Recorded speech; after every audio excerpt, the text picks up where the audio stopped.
Erdogan en modo Nasser 2.0.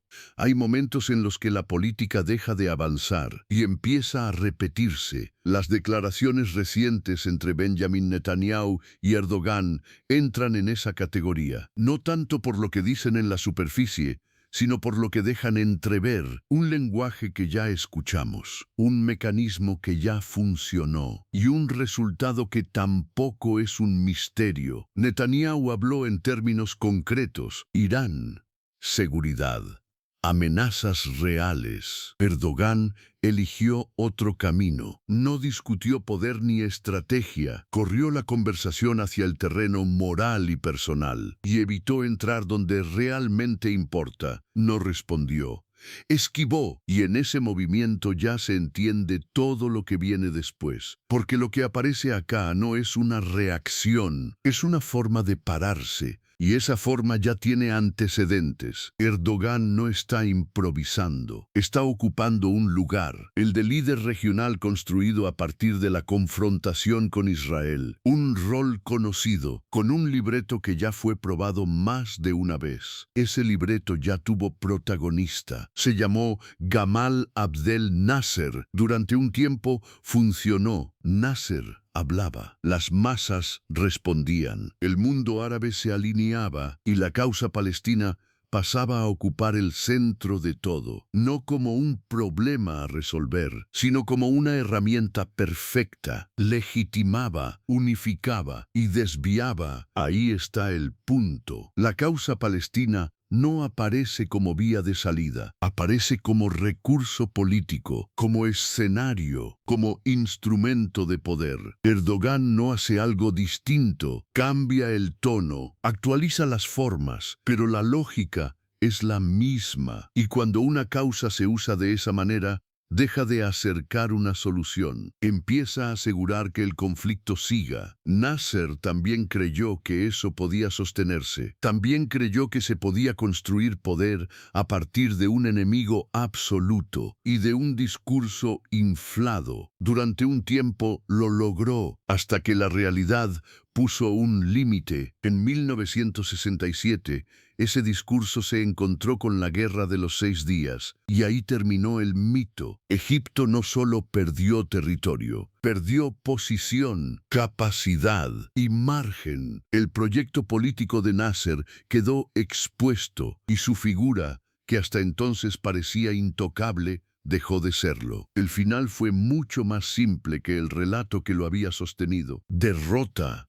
desgaste y un país que tuvo que reacomodarse después del golpe. Hay un punto incómodo en esa historia. Israel ganó esa guerra, pero no la pudo cerrar. La presión internacional frenó una rendición incondicional de sus enemigos, y el resultado fue el esperable. Los derrotados tuvieron tiempo para reorganizarse y volver en 1973 en la guerra de Yom Kippur. Cuando un conflicto no se termina, queda latente, y ahí es donde el presente deja de ser historia, porque Erdogan habla como si el mundo siguiera siendo el de 1967. Pero ese mundo ya no existe. No hay un bloque árabe alineado, no hay una lógica de confrontación total, y no hay un Israel aislado esperando su destino. Los acuerdos de Abraham cambiaron el tablero. Egipto y Jordania hace décadas que firmaron la paz.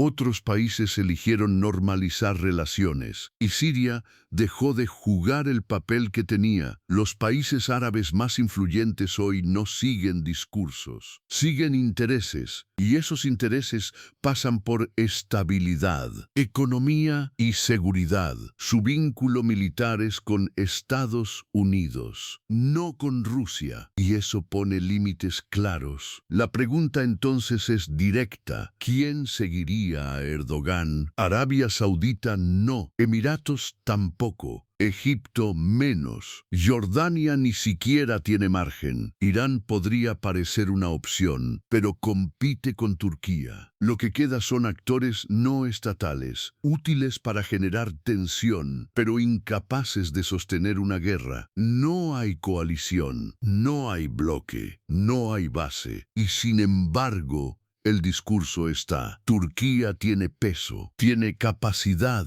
pero no tiene el contexto que tenía Nasser, y además está dentro de la OTAN, no por afinidad, por conveniencia. Europa no confía en Turquía, la tolera, prefiere tenerla adentro antes que enfrentarla. Es una decisión tomada desde el temor, y el temor en política internacional nunca fue gratis. Ya lo demostró Neville Chamberlain frente a Hitler. Creyó que ceder evitaría el conflicto. Lo que hizo fue darle margen. Cuando Europa reaccionó, ya era tarde y hubo que cambiar de liderazgo y de lógica. Winston Churchill entendió algo distinto. Hay enemigos que no negocian, no respetan acuerdos y no se detienen por gestos de buena voluntad. Y ese temor tiene un costo. Permite que desde dentro de la propia alianza se sostengan amenazas contra Israel, sin consecuencias. Cuando Erdogan menciona Libia como antecedente,